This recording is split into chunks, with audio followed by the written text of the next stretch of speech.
Fala galera, Play, aqui que falou Caio Play, sejam bem-vindos para mais um vídeo. Eu estou aqui para mostrar para vocês como vocês baixarem Sonic 3 Knuckles. Primeiro você baixa o app Aptoide. Eu já mostrei o primeiro vídeo no meu canal. Se vocês quiserem, vai lá no primeiro vídeo. Ainda tá lá salvado para vocês ir lá. Entendeu? Então eu vou aqui. Vocês apertam Aptoide.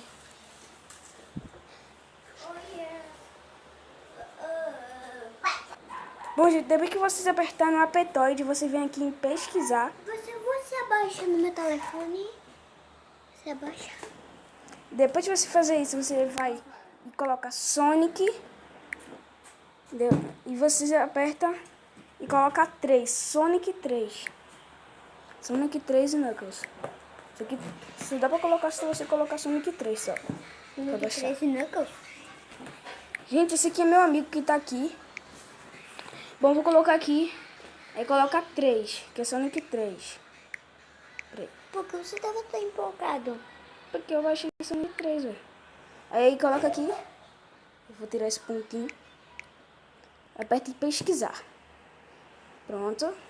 Aí entrou. Aí o primeiro da lista que é Sonic 3. Você aperta. E como eu já baixei, tudo bom. Agora, só pra provar pra vocês, eu vou entrar no jogo só pra provar pra vocês. Eu vou lá buscar meu telefone, tá? Eu vou aqui ensinar meu amigo aqui como baixar aqui. Para o meu amigo, ele fica perguntando um bocado de coisa. Como baixar? Como baixa? Como baixa? Então aqui eu vim.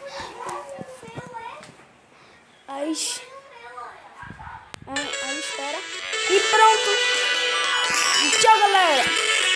Deixa o like e se inscreva no canal. Tá vendo? Tá tudo funcionando direitinho.